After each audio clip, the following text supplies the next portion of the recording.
Hello friends, welcome to life experience education. आज हम history यानी कि इतिहास का क्लास नंबर 8 आपके साथ डिस्कस करेंगे। इसमें हम जैन धर्म के बारे में आज पढ़ेंगे। जैनिज्म के बारे में हम डिटेल से आज डिस्कस आपके साथ करेंगे। ये जो हमारी लेक्चर सीरीज चल रही है हिस्ट्री की, ये सभी प्रतियोगी परीक्षाओं के लिए है, यानी कि ऑल कॉम्पिटिटिव एग्जाम्स के लिए ये लेक्चर सीरीज हमारी रहने वाली है। तो आइए स्टार्ट करते हैं जैनिज्म को, जैन धर्म के बारे में। हमने सबसे पहले स्टार्ट जो किया था वैदिक काल में किया था। उसी टाइम पीरियड में ये जैन, बौद्ध, ये सारे धर्म लगभग 62 धर्म निकलकर सामने आए थे। तो सबसे पहले हम देख रहे हैं जैन धर्म के बारे में, क्योंकि काफ़ी इंपॉर्टेंट है, काफ़ी क्वेश्चन इनसे बनते हैं जैन और बौद्ध धर्म से। तो सबसे पहले हम जैन धर्म के बारे में आपसे डिस्कस आज करने वाले हैं। तो हम सबसे पहले जैन धर्म स्टार्ट जो करेंगे, उनको स्टार्ट करने के लिए हम तीर्थंकर के बारे में पढ़ते हैं। तीर्थंकर, तो टोटल जो तीर्थंकर हैं इनको पाथ फाइंडर बोला जाता है, यानी कि जो दिशा निर्देश हैं उनको बताने वाले ये लोग रहे हैं, यानी कि पाथ फाइंडर्स। ये टोटल कितने रहे हैं? तो ये टोटल 24 रहे हैं, यानी कि 24 पाथ फाइंडर जैन धर्म में रहे हैं। यानी कि जो बौद्ध धर्म स्टार्ट हुआ था उसमें सबसे पहले जो स्टार्ट हुआ है वो गौतम बुद्ध के द्वारा किया गया था, और जो जैन धर्म है, जैनिज्म है, ये स्टार्ट और पहले से ही हो चुका था। यानी कि सबसे पहले पाथ फाइंडर बात करें जो इम्पोर्टेंट हैं 24 में, उनके बारे में हम बात करेंगे। तो सबसे पहले थे ऋषभदेव। तो ऋषभदेव से क्वेश्चन बनता है कि सबसे पहले जो जैन धर्म है इसके संस्थापक कौन है? तो ऋषभदेव इसके संस्थापक माने जाते हैं। ये सबसे पहले इसके तीर्थंकर रहे थे, सबसे पहले पाथ फाइंडर रहे थे। साथ ही में इनसे एक चिन्ह पूछा जाता है, इनसे रिलेटेड चिन्ह कौन सा था? तो इनसे रिलेटेड चिन्ह जो है वो है सांड, या फिर इसको बोले वृषभ। ठीक है, ये इसका चिन्ह है, और ये सबसे पहले पाथ फाइंडर थे। फिर उसके तुरंत बाद आते हैं, और जो इम्पोर्टेंट है वो हैं 23rd नंबर के। 23rd नंबर के कौन है? पार्श्वनाथ। ये है 23rd नंबर के, यानी कि 23वें तीर्थंकर जो हैं वो है कौन? पार्श्वनाथ। और ये कहाँ पर? झारखंड के समेत शिखर पर इनको ज्ञान मिला था, इसलिए अभी जो पार्श्वनाथ शिखर के नाम से जाना जाता है, ये समेत शिखर ये झारखंड में स्थित है। और इनका चिन्ह हम देखें, जो पार्श्वनाथ हैं इनसे जो रिलेटेड चिन्ह जो है, इनसे रिलेटेड चिन्ह है सांप इनसे रिलेटेड चिन्ह है। और इन्होंने जो फिलॉसफी दी थी, इन्होंने जो धर्म दिया था, ये चतुरायन धर्म दिया था, यानी कि 4 पार्ट में धर्म को बांटा था। चतुरायन धर्म इन्होंने दिया था। ये 4 पार्ट कौन कौन से होंगे? सबसे पहले इन्होंने बोला था झूठ नहीं बोलना है, झूठ को नहीं बोलना है, यानी कि जो है सत्य बोलना है, झूठ नहीं बोलना है। धन संग्रह नहीं करना है। साथ ही में थर्ड जो दिया था, चोरी नहीं करना है। और फोर्थ इन्होंने बोला था हिंसा भी नहीं करनी है। ये 4 इन्होंने फिलॉसफी दी थी, जिसको कि चतुरायन धर्म के नाम से जाना गया था। चतुरायन धर्म ये किसने दी थी? पार्श्वनाथ ने दी थी। और पार्श्वनाथ से रिलेटेड क्या है? चिन्ह रहा है सांप। और जो झारखंड के समेत शिखर है, वहाँ पर इनको ज्ञान मिला था, तो इसीलिए इसको क्या कहा जाता है? पार्श्वनाथ शिखर के नाम से भी जाना जाता है। ठीक है, इतना कुछ क्लियर है। अब जो नेक्स्ट तीर्थंकर आएंगे, जिनको हमने बोला 24वें तीर्थंकर रहेंगे, 23वें कौन थे? पार्श्वनाथ। तो 24वें तीर्थंकर जो हैं वो हैं वर्धमान महावीर, और इन्हीं को महावीर स्वामी के नाम से जाना जाता है, महावीर स्वामी। ठीक है, जो 24वें तीर्थंकर हैं वो कौन है? महावीर स्वामी हैं, और इनको वर्धमान महावीर या फिर महावीर स्वामी के नाम से जाना जाता है। तो अभी तक जो हम चीज़ें देख रहे हैं तीर्थंकर से रिलेटेड, चिन्ह क्या है? इनका है सिंह, जिसको शेर बोला जाता है, तो इनका चिन्ह क्या है? सिंह है। ठीक है, तो इतना कुछ इनसे रिलेटेड इम्पोर्टेंट है। अब जो पार्श्वनाथ जी थे, इन्होंने चतुरायन धर्म दिया था, वहीं पर जो महावीर स्वामी हैं इन्होंने पंचायन धर्म दिया है। पंचायन धर्म यानी कि जो 4 इन्होंने चीज़ें दी थी पार्श्वनाथ ने, वो तो सेम इन्होंने दी हैं। कौन कौन सी रहेंगी? झूठ नहीं बोलना है, यानी कि सत्य बोलना है, झूठ नहीं बोलना है। सेकंड थी धन संग्रह नहीं करना है। थर्ड बोले चोरी नहीं करना है, और हिंसा नहीं करनी है। ये चारों चीज़ तो कॉमन किससे हैं? चारों चीज़ कॉमन है पार्श्वनाथ से। और जो पांचवा पंचायन धर्म जो आया था, पांचवी चीज़ इन्होंने क्या दी थी? ब्रह्मचर्य। ब्रह्मचर्य का पालन करना है, ब्रह्मचर्य का पालन करना है, ये चीज़ बोली थी। तो ये चार तो कॉमन हो गए, चार तो कॉमन हो गए, और पांचवी चीज़ क्या हो गई? ब्रह्मचर्य का पालन करना है, ये ऐड किया था। और ये पंचायन धर्म, जो पंचायन धर्म है, 5 ट्रुथ हैं, ये दिए थे। पंचायन धर्म किसने दिए थे? महावीर स्वामी ने दिए थे। ठीक है, इतना कुछ इंपॉर्टेंट है। इनसे रिलेटेड चिन्ह क्या है? सिंह है। अब इनकी जो लाइफ है, इसके बारे में काफ़ी कुछ पूछा जाता है, तो इनकी लाइफ के बारे में हम आपसे डिस्कस कर लेते हैं। जो लाइफ है वर्धमान महावीर की, उनके बारे में डिस्कस कर लेते हैं। इंपॉर्टेंट जो चीज़ें हैं वो हम डिस्कस करते आपसे चल रहे हैं। जन्म का हुआ है, कब हुआ है ये पूछा जाता है, तो इनका जन्म हुआ है 540 ईसा पूर्व, यानी कि 540 वीसी में इसका जन्म हुआ है। और कहाँ पर हुआ है? ये हुआ है कुंडग्राम। कुंडग्राम कहाँ पर स्थित है? वैशाली। कहाँ पर है? वैशाली। कुंडग्राम वैशाली में स्थित है। और ये जो कुंडल वन है, ये नहीं पढ़ना है। कुंडल वन जो है ये कहाँ पर है? जम्मू एंड कश्मीर, जो इसमें की चौथी बौद्ध संगीति हुई थी। तो जो कुंडल ग्राम है वैशाली में है, ये यहाँ पर इनका जन्म हुआ है। किसका? महावीर स्वामी का। 24वें तीर्थंकर हैं, पाथफाइंडर हैं 24वें। और इन्हीं को रियल फाउंडर भी बोला जाता है, रियल संस्थापक बोला जाता है। क्योंकि जो संस्थापक होते हैं वो स्थापना तो कर देते हैं, पर उसके लिए उन्होंने उतना ज़्यादा काम नहीं किया था उस धर्म को बढ़ाने के लिए। जैसे कि हमने बोला, पहले जो पाथफाइंडर थे, तीर्थंकर थे, कौन थे? ऋषभदेव थे। तो संस्थापक तो ऋषभदेव हैं, पर उन्होंने उतना काम नहीं किया था धर्म को आगे बढ़ाने के लिए। पर जो महावीर स्वामी हैं, जो 24वें पाथफाइंडर हुए हैं, तीर्थंकर हुए हैं, इनको रियल फाउंडर बोला जाता है, क्योंकि इन्होंने काफ़ी कुछ काम किया है जैन धर्म को आगे ले जाने के लिए। तो जन्म होता है 540 ईसा पूर्व में, 540 बीसी। कहाँ पर? कुंडग्राम वैशाली में। पिता कौन है? पिता का नाम है सिद्धार्थ। पिता का नाम क्या है? सिद्धार्थ। सिद्धार्थ पिता का नाम है। और ये किस वंश से है, ये भी क्वेश्चन पूछा जाता है। तो ये हैं ज्ञात्रिक वंश से। ज्ञात्रिक वंश, जो कुल वगैरह होता है ना, सभी का होता है। तो जो इनका वंश था, ये राजपूत थे, ज्ञात्रिक वंश से थे, राजा महाराजाओं के रहने वाले थे। और जो इनकी माता थी, माता का नाम क्या है? त्रिशला। त्रिशला ये भी कौन है? ये भी एक राजकुमारी हैं। कहाँ की? लिच्छवी राज्य की। कहाँ की? लिच्छवी। और इनके जो भाई थे, भाई कौन थे? भाई थे कौन? चेतक। चेतक इनके भाई थे, किसके?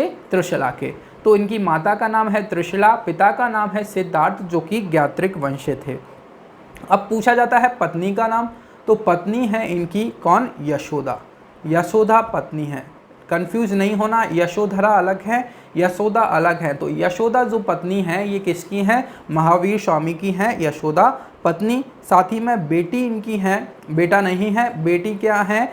बेटी है प्रियदर्शनी। प्रियदर्शनी इनकी बेटी है। और साथ में बेटी है। और दामाद बात करें तो दामाद हैं जमाली। दामाद कौन है? जमाली। तो इतना कुछ इनकी लाइफ से रिलेटेड है। साथ ही में इनकी मृत्यु कब हुई है? मृत्यु कब हुई है? तो मृत्यु हुई है 468 ईसा पूर्व, 468 468 बीसी में। कहाँ पर हुई है? पावापुरी। पावापुरी ये कहाँ पर है? राजगीर। राजगीर में स्थित है पावापुरी, यहाँ पर इनकी मृत्यु हुई है। इतना कुछ क्लियर है। 5 धर्म, पंचायन धर्म इन्होंने दिया है, जिसमें कि 4 चीज़ तो कॉमन है। जो पार्श्वनाथ ने बोला था, चतुरायन धर्म में झूठ नहीं बोलना है, यानी कि सत्य बोलना है, धन संग्रह नहीं करना है, चोरी नहीं करना है, हिंसा नहीं करना है, और ब्रह्मचर्य का पालन करना है। ये ऐड किया था किसने? महावीर स्वामी जी ने ये ऐड किया था। तो जो ऐड हुआ है उसको हम अलग से मार्क कर लेते हैं। ब्रह्मचर्य का पालन, इसको ऐड किया था किसने? महावीर स्वामी ने। साथ ही में जन्म काफ़ी इम्पोर्टेंट है। कहाँ पर? 540 ईसा पूर्व में। कब? कहाँ पर हुआ है? कुंडग्राम जो कि वैशाली में है। कुंडल वन कहाँ पर है? जम्मू एंड कश्मीर में, जिसमें कि चौथी बौद्ध संगीति हुई है। ठीक है। पिता का नाम है सिद्धार्थ, ज्ञात्रिक वंश के थे। माता त्रिशला जो कि लिच्छवी की राजकुमारी थी। भाई इनका था चेतक। यानी कि साथ में आगे बात करें, जो इनके पिता हैं महावीर स्वामी बर्दवान महावीर के पत्नी हैं, इनका नाम है यशोदा, बेटी का नाम था प्रियदर्शनी और इनके दामाद थे कौन, जमाली। अब इनको कुछ ना कुछ चीज़ें चल रही थी, ज्ञान की प्राप्ति होना था, तो इनके जो भाई थे कौन भाई थे, भाई का नाम क्या था, नंदी वर्मन भाई थे। इनसे ये आज्ञा लेते हैं और 30 साल की एज में 30 साल की एज में ये घर से निकले, यानी कि ग्रह को त्यागा। किसमें, 30 साल की उम्र में ग्रह को त्याग दिया और उसके बाद 12 वर्ष का कठोर तप करते हैं, तपस्या करते हैं और ज्ञान की प्राप्ति होती है। ठीक है, अब इतना कुछ आपके साथ क्लियर है। ज्ञान की प्राप्ति होती है, क्या करते हैं, 30 साल की उम्र में ग्रह का त्याग करते हैं और उसके बाद 12 वर्ष की कठोर तपस्या करने के बाद ज्ञान की प्राप्ति होती है। कहाँ पर होती है, जाम्बिक ग्राम, यहाँ पर इनको ज्ञान की प्राप्ति होती है। कहाँ पर, जाम्बिक ग्राम। वृक्ष कौन सा है, इंपॉर्टेंट है, किस वृक्ष के नीचे इन्होंने तप किया था, तो ये है साल का वृक्ष है। नदी इंपॉर्टेंट है, पूछी जाती है, ऋजुपालिका नदी के तट पर इनको ज्ञान की प्राप्ति हुई है। ऋजुपालिका नदी कौन सी नदी है, ऋजुपालिका नदी। वृक्ष कौन सा है, साल का वृक्ष, नदी है ऋजुपालिका नदी। कहाँ पर होती है, जाम्बिक ग्राम। कौन सी जगह पर, जाम्बिक ग्राम। वृक्ष है साल का वृक्ष और नदी है ऋजुपालिका नदी। ठीक है, इसके बाद जब इनको ज्ञान की प्राप्ति होती है तब से इनको क्या कहा जाने लगा, तो इनको कहा जाने लगा जैन। और इसी शब्द से आगे जो जैन धर्म निकल कर आता है वो शब्द यहीं से लिया गया है, जैन। जैन का मीनिंग क्या है, सुख दुख पर विजय प्राप्त करना। किस पर, सुख और दुख पर विजय प्राप्त करना, इसका मतलब है जैन का। ठीक है, अब इनको ज्ञान प्राप्ति होगी, किसी को भी ज्ञान प्राप्ति होती है तो वो उपदेश देगा। तो फर्स्ट उपदेश जो है ये कहाँ पर दिया था, इन्होंने राजगीर में दिया था। फर्स्ट जो उपदेश है ये राजगीर में दिया था और अंतिम हमने बोला है जो लास्ट है, अंतिम उपदेश है, कहाँ पर इनकी मृत्यु हुई थी, पावापुरी राजगीर में। तो यहाँ पर ही इन्होंने अंतिम उपदेश दिया था, पावापुरी में। ठीक है, इतना कुछ क्लियर है। पहला उपदेश राजगीर में, अंतिम उपदेश पावापुरी में। ज्ञान दिया है, क्या ज्ञान दिए हैं इन्होंने, जो ज्ञान इन्होंने दिया है, क्या दिया है इन्होंने, 3 जो त्रिरत्न दिए हैं उसमें क्या क्या आते हैं, सम्यक ज्ञान, साथ में आएगा सम्यक विश्वास और सम्यक आचरण। ये 3 चीज़ें आती हैं। यानी कि सम्यक का मतलब क्या है, प्योर। सम्यक ज्ञान यानी कि नॉलेज, सम्यक नॉलेज। फिर है फेथ, विश्वास यानी कि फेथ, और आचरण यानी कि कैरेक्टर आपका कैसा होना चाहिए। तो KFC, इससे आप याद रखते हैं, नॉलेज, फेथ और कैरेक्टर, KFC, ये 3 इन्होंने ज्ञान दिया था। अब इन्होंने बोला था, क्या बोला था, जीव हत्या नहीं करना है, जीव हत्या नहीं करनी है, जीव हत्या को नहीं करना है, ये बोला था महावीर स्वामी ने। उसी के चलते जो जैन लोग होते हैं वो कृषि नहीं करते हैं, क्योंकि जो धरती के अंदर छोटे छोटे जीवाणु कीटाणु हैं वो मारे जाएंगे, हल चलेगा तो कहीं ना कहीं इनकी मृत्यु होगी। इसीलिए ये लोग कृषि नहीं करते हैं, क्योंकि जीव हत्या को इन्होंने बोला था कि जीव हत्या नहीं करनी है। साथ ही में ये पुनर्जन्म है, इसकी मान्यता को माना था, पुनर्जन्म को इन्होंने माना था। और पुनर्जन्म को जो माना था, पुनर्जन्म का जो कारण दिया था इन्होंने, कारण बताया था किसको, आत्मा को बताया था। आत्मा, जो पुनर्जन्म होगा वो किस कारण से होगा, तो आत्मा के कारण से होगा। और मोक्ष भी इन्होंने यूज किया था, मोक्ष के लिए अलग शब्द दिया था, वो क्या था, कैवल्य की प्राप्ति होगी। अब जो मोक्ष प्राप्ति के लिए जो विधि बताई थी, शब्द दिया था मोक्ष प्राप्ति के लिए, कैवल्य शब्द का यूज़ किया था। मोक्ष यानी कि कैवल्य, किसने यूज़ किया था, महावीर स्वामी जी ने किया था कैवल्य। यानी कि जो मोक्ष प्राप्त करना है, केवल प्राप्त करना है, उसके लिए एक विधि भी इन्होंने दी थी, और वो विधि कौन सी थी? संलेखना। संलेखना। अब संलेखना क्या है? संलेखना यानी कि जो विधि है, इन्होंने एक मार्ग बताया था मोक्ष प्राप्त करने के लिए, केवल को प्राप्त करने के लिए एक विधि बताई थी, उसको बोला था संलेखना। संलेखना का मतलब क्या है? खाना पीना छोड़ देना है, खाना पीना सब छोड़ देना है और सिर्फ उपदेश देना है। खाना पीना छोड़ के क्या देना है? उपदेश देना है। अब ये जो रास्ता था काफ़ी कठिन था, ठीक है। अब साथ ही में बात करें भाषा की, भाषा की तो भाषा कौन सी यूज़ की थी? प्राकृत, जो कि सबसे उस टाइम पर टफेस्ट भाषाओं में से एक थी, कठिन थी भाषा प्राकृत। इसीलिए एक कारण इसके पीछे ये भी माना जाता है, जो जैन धर्म का विकास इतना नहीं हुआ है जितना कि बौद्ध धर्म का हुआ है, उसके पीछे एक कारण ये है कि जो भाषा है वो इनकी टफ थी।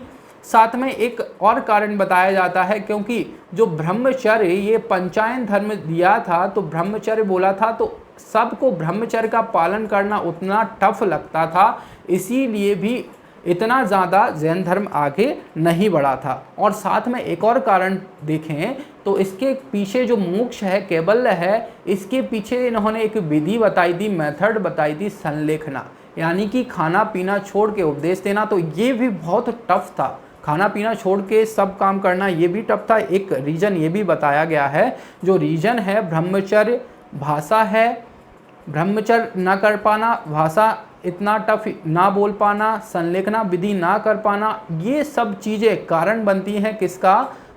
जैन धर्म को आगे ना ले जाने का। जैन धर्म का विकास जो नहीं हुआ है उसको आगे ना ले जाने का कारण ये भी बनता है, ठीक है। इतना कुछ इंपॉर्टेंट है। साथ ही में इनकी एक बुक है, इसका नाम है 14 पूर्वा। 14 पूर्वा बुक है, जो किसकी है? महावीर स्वामी के उपदेश की है। अब इनसे रिलेटेड आगे बात करें, इनके शिष्य थे, शिष्य दो शिष्य थे इनके, एक तो भद्रबाहु और एक थे कौन? स्थूलबाहु। ये दो शिष्य थे इनके, भद्रबाहु और स्थूलबाहु।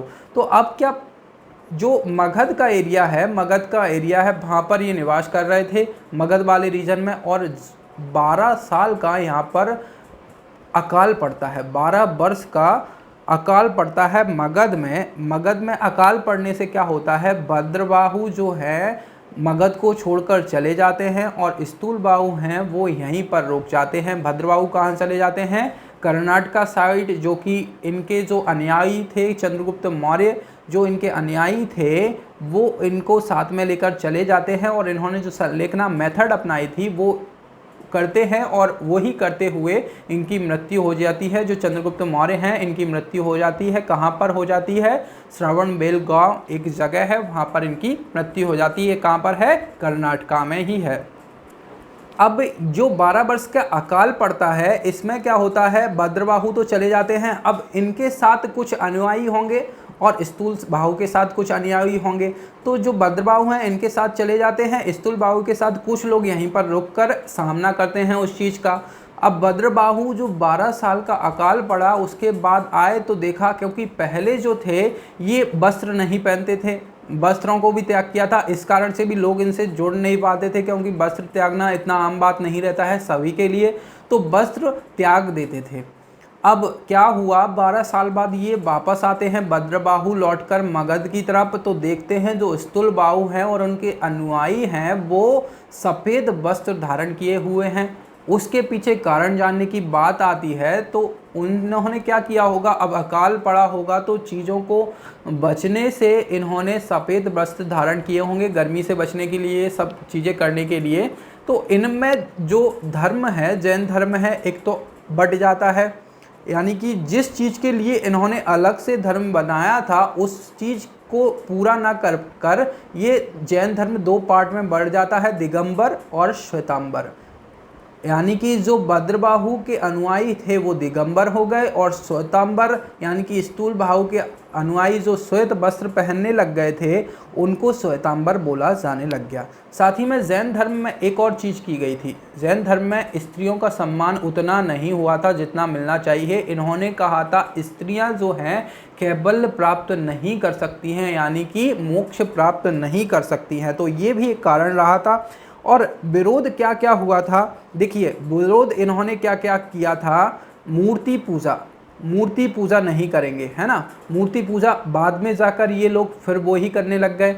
मूर्ति पूजा भगवान के अस्तित्व को नहीं माना था और फिर ना मानकर वही चीज़ मानने लग गए थे, है ना। कर्मकांड नहीं करेंगे। कर्मकांड यानी कि मृत्यु के बाद जो चीज़ें होती हैं 13वीं वगैरह ये सब चीज़ें होती हैं वो नहीं करते थे। साथ ही में जाति व्यवस्था यानी कि कोई भी भेदभाव नहीं रहेंगे, ये सब चीज़ें इनका विरोध किया था। जो आगे जो हिंदू धर्म था उनको ना मानने के लिए इन्होंने ये धर्म लाया था और उसमें इन चीज़ों का विरोध किया था। अब जो ज़्यादा नहीं बढ़ पाया उसका कारण ये था, जो मूर्ति पूजा नहीं करेंगे फिर बाद में चलकर ये खुद ही करने लग गए थे, तो इससे भी चीज़ें नेगेटिव इफेक्ट पड़ता है। पुनर्जन्म को इन्होंने माना था और इसके पीछे क्या कारण बताया था, आत्मा को उन्होंने कारण बताया था।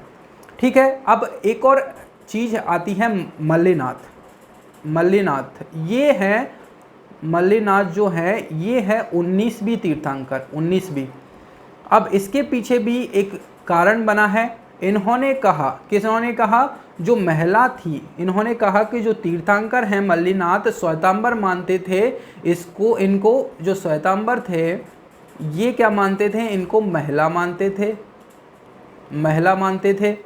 तो इन्होंने कहा जो महिलाओं को भी मोक्ष प्राप्त हो सकता है। किसने किया, श्वेतांबर में, क्योंकि विरोध आ गया था इन दोनों में, भद्रबाहु और स्थूलबाहु में। तो इन्होंने दिगंबर और इन्होंने श्वेतांबर अपनाया था। अब जो 19वीं तीर्थंकर थी मल्लिनाथ, जो श्वेतांबर मानते थे ये महिला थी और इसके चलते इन्होंने कहा कि महिलाओं को भी मोक्ष प्राप्ति हो सकती है। अब इन दोनों के बारे में हम डिस्कस करें, इन दोनों से रिलेटेड चीज़ें हम देखें, इन दोनों के बारे में कुछ कंपेयर करें। दिगंबर और दूसरा कौन है, स्थूल भाव जो है श्वेतांबर, है ना।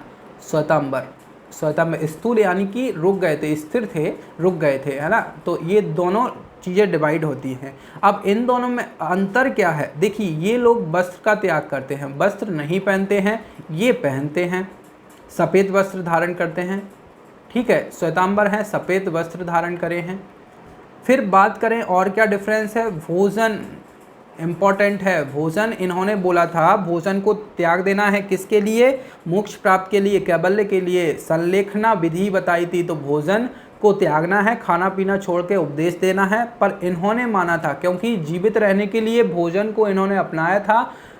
जो मगध में 12 वर्ष का अकाल पड़ा था उससे बचने के लिए इन्होंने भोजन के लिए व्यवस्था की थी। फिर आगे बात करें, महिलाओं के खिलाफ थे, महिलाओं के खिलाफ थे ये कौन, दिगंबर महिलाओं के खिलाफ थे। और ये लोग जो थे महिलाओं को सम्मान देते थे, फीमेल को भी मोक्ष मिल सकता था इन्होंने बोला। और इन्होंने एग्जाम्पल दिया था किसका, मल्लिनाथ का। इन्होंने बोला था जो मल्लिनाथ हैं ये हैं महिलाएं और इसीलिए महिलाओं को भी मोक्ष मिल सकता है। पर इन्होंने जो मल्लिनाथ हैं उनको महिला ही नहीं माना, इन्होंने पुरुष माना था। तो इसलिए मल्लिनाथ को पुरुष कहते थे और उनको मोक्ष नहीं मिल सकता था। किसको, महिलाओं को मोक्ष नहीं मिल सकता था। अब इनके आगे ना बढ़ने के कुछ और कारण हम डिस्कस करते हैं। क्या, देखिए जो सम्मेलन होते हैं, इनके जो सम्मेलन हैं या फिर उसको बोले संगीति या फिर जो धार्मिक जो व्यवस्थाएं हैं, सम्मेलन हैं, वो क्या होता है, होती रहती हैं। तो जो पहली जैन संगीति हुई थी वो उसके अध्यक्ष कौन थे, अध्यक्ष थे स्थूल बाहु उसके अध्यक्ष थे। और कब हुई थी, टाइम कब था, 300 BC के आसपास हुई थी। इनका जन्म जो हुआ था किसका, महावीर स्वामी का जन्म हुआ था 540 में और मृत्यु हुई थी 468 BC में। उसके लगभग 150 साल बाद ये संगीति होती। यानी कि बहुत कुछ चेंज हो गया होगा। यदि किसी भी धर्म को बढ़ावा आपको देना है तो उनका सम्मेलन, धार्मिक आयोजन बार बार होते रहना चाहिए। तो पर इनका 150 साल बाद हुआ था। और कहाँ पर हुआ था, स्थान क्या था, तो स्थान था पाटलिपुत्र। पाटलिपुत्र, पटना जिसका आज नाम है पाटलिपुत्र। और इसी में जो भद्रबाहु है, इन्होंने किताब लिखी थी, बुक लिखी थी, उसका नाम क्या है, 12 अंग। 12 अंग इन्होंने एक बुक लिखी थी। किसने लिखी थी, भद्रबाहु ने, भद्रबाहु ने। ठीक है। फिर जो सेकंड बौद्ध संगीत, जैन संगीति होती है, जैन सम्मेलन होता है, वो कब होगा, ये हुआ था 600 एडी में। 600 एडी में, यानी कि लगभग 900 साल बाद, 300 ये और 600 ये, 900 साल बाद ये सेकंड सम्मेलन हुआ था। और इसके अध्यक्ष कौन थे, देवादि श्रवण। देवादि श्रवण इसके अध्यक्ष थे। स्थान कहाँ था, वल्लभी। वल्लभी कहाँ पर है, गुजरात में, गुजरात में है। और इस टाइम पर जो बुक आई थी वो बुक कौन सी थी, 12 उपांग। 12 उपांग ये बुक सामने आई थी। तो जो जैन धर्म इतना ज़्यादा नहीं फैला जितना ज़्यादा बौद्ध धर्म फैला है, उसके पीछे जो कारण रहे हैं, एक तो कारण ब्रह्मचर्य भी बोल सकते हैं। सेकंड कारण क्या बोल सकते हैं हम इसके साथ साथ, सेकंड कारण जो रहा है, एक तो इनका जो प्रसार प्रसार है वो नहीं हुआ है। देखिए जो महावीर स्वामी हैं, उनकी मृत्यु के लगभग 150 साल बाद पहली बौद्ध जैन संगीति हुई है। यानी कि उनका प्रचार प्रसार को बढ़ावा देने के लिए पहली बौद्ध संगीति 300 वीसी में हुई है, लगभग 150 साल बाद। और दूसरी कब हुई है, लगभग 900 साल बाद, 6वीं शताब्दी में, 600 एडी में हुई है। कहाँ पर हुई है, गुजरात में। तो इनके जो कारण बताए गए हैं वो यही बताए गए हैं। अब इनसे रिलेटेड कुछ इंपॉर्टेंट बुक हैं, 12 अंग, 12 उपांग। एक है कल्पसूत्र। कल्पसूत्र, कल्पसूत्र ये बुक याद रखना है, जैन धर्म से रिलेटेड है। कल्पसूत्र, अचारांग सूत्र, जितनी भी सूत्र रिलेटेड रखा रहेगा वो जैन धर्म से रिलेटेड बुक होगी। कल्पसूत्र, अचारांग सूत्र, भगवती सूत्र, भगवती सूत्र, ये सब जो बुक हैं जैन धर्म से रिलेटेड हैं। साथ में 12 अंग और 12 उपांग ये भी हम देख चुके हैं। ठीक है, इतना कुछ क्लियर है। तो ये सब था जैन धर्म के बारे में, जिसमें कि हमने फर्स्ट जो तीर्थंकर थे, पाथफाइंडर थे ऋषभदेव, इनका चिन्ह था सांड। पार्श्वनाथ 23वें थे जिनका चिन्ह था सांप। और इन्होंने चतुरायन धर्म दिया था। कौन कौन सा, झूठ नहीं बोलना है, धन संग्रह नहीं करना है, चोरी नहीं करना है और हिंसा नहीं करना है। तो ये चतुरायन धर्म दिया था पार्श्वनाथ में। 23वें थे तीर्थंकर। फिर 24वें तीर्थंकर आते हैं महावीर स्वामी। इनका चिन्ह क्या है, सिंह है। ये 24वें तीर्थंकर हैं और इनको रियल फाउंडर माना जाता है, रियल संस्थापक माना जाता है। इन्होंने पंचायन धर्म दिया था जिसमें 4 कॉमन थे और ऐड किया था ब्रह्मचर्य। ठीक है। फिर इनके बारे में बात की, इनकी लाइफ के बारे में बात की। 540 ईसा पूर्व में कुंडग्राम वैशाली में इनका जन्म हुआ। पिता का नाम है सिद्धार्थ, ज्ञात्रिक वंश थे। माता त्रिशला लिच्छवी वंश से। भाई थे इनके चेतक। पत्नी थी यशोदा, बेटी थी प्रियदर्शनी और दामाद थे जमाली। मृत्यु होती है 468 ईसा पूर्व में पावापुरी राजगीर में। और भाई थे नंदी बर्मन, उनसे आज्ञा लेकर ये ग्रह को त्याग देते हैं 30 साल की उम्र में। 12 वर्ष कठोर तप करते हैं और उससे उनको ज्ञान प्राप्त होती है। कहाँ पर ज्ञान प्राप्त होगा, जाम्बिक ग्राम में। किस वृक्ष के नीचे, साल का वृक्ष था। नदी कौन सी थी, ऋजुपालिका नदी थी। ज्ञान प्राप्त जब हुआ, जब से इनको जिन कहा लाने लग गया, जिनका मीनिंग क्या है, सुख दुख पर विजय प्राप्त करने वाला। फिर उन्होंने उपदेश दिया। पहला उपदेश राजगीर में और लास्ट उपदेश पावापुरी में दिया था। पुराजन्म को मानते थे, जीव हत्या नहीं करना है, इसीलिए कृषि नहीं करते हैं जैन लोग। ठीक है। आत्मा का कारण बताया था पुनर्जन्म के पीछे। मोक्ष को कैवल्य शब्द इन्होंने दिया था। ज्ञान दिया था सम्यक ज्ञान, विश्वास, आचरण, जिसको कि नॉलेज, फेथ और कैरेक्टर KFC से हम याद रखने। ये त्रिरत्न हैं जैन धर्म के। आगे हमने बात की थी, मोक्ष को कैवल्य शब्द दिया था और उसका पीछे विधि बताई थी। कैवल्य प्राप्ति के लिए संलेखना विधि, उसमें क्या है, उसका मीनिंग खाना पीना छोड़कर उपदेश देना है। भाषा प्राकृत थी, टफ भाषा थी, इसीलिए ये कारण बना था जैन धर्म आगे ना चलने का। दूसरा कारण हमने बोला था वस्त्र त्याग, ये भी एक कारण बना था। तीसरा, स्त्रियों को सम्मान उतना नहीं मिलता था, ये भी कारण बना था। मूर्ति पूजा ये बोलते थे स्टार्टिंग में नहीं करना है, और आगे चलकर ये खुद ही मूर्ति पूजा करने लग गए थे। और साथ में एक बड़ा कारण ये भी रहा, जो संगीति हुई थी वो काफ़ी टाइम बाद हुई थी। उससे क्या हुआ, जो ज्ञान प्राप्त होता था लोगों को, उसमें वो जुड़ नहीं पाते थे आगे चलकर। साथ में इनमें एक विरोध हुआ, जैन धर्म 2 पार्ट में डिवाइड हुआ, दिगंबर और श्वेतांबर। क्यों हुआ, 12 वर्ष का अकाल पड़ा मगध में, जिससे जो भद्रबाहु के अनुयायी थे ये कर्नाटका साइड चले गए। श्वेतांबर जो थे स्थूलबाही के अनुयायी बन गए और ये यहीं पर रुक गए। ठीक है, इतना कुछ क्लियर हुआ। फिर उसके बाद हमने जो 2 सम्मेलन हुआ है, संगीति हुई हैं, उनके बारे में भी जाना। ठीक है, इतना कुछ क्लियर है। ये था जैन धर्म के बारे में। जैन धर्म से रिलेटेड कुछ बुक भी हमने देखी, कौन कौन सी, 12 उपांग, कल्पसूत्र, आचारांग सूत्र और भगवती सूत्र। साथ ही में आपको कंफ्यूज नहीं होना, जो कुरान है वो है इस्लाम धर्म से, पुराण है ये है हिंदू धर्म से, और आदि पुराण जो है वो किससे रिलेटेड है, आदि पुराण ये है जैन धर्म से, ये है पुराण हिंदू धर्म से, और कुरान जो है वो है इस्लाम धर्म से। ठीक है, तो जो आदि पुराण है और जितने भी सूत्र लगे हैं, कल्प सूत्र, आचारांग सूत्र, भगवती सूत्र, ये भी जैन धर्म से रिलेटेड बुक थी। तो ये था जैन धर्म के बारे में। आज हम जैन धर्म पर हम अपना टॉपिक रोकते हैं, फिर कल हम नए टॉपिक के साथ मिलेंगे जिसमें हम बौद्ध धर्म के बारे में डिटेल में आपसे डिस्कस करेंगे, जैसा कि हमने जैन धर्म के बारे में किया है। ठीक है, थैंक यू। साथ ही में लाइफ एक्सपीरियंस एजुकेशन चैनल के साथ जुड़ने के लिए आप चैनल को सब्सक्राइब भी कीजिए, और वीडियो आपको पसंद आए तो लाइक और शेयर करना ना भूलें अपने फ्रेंड्स के साथ। Thank you.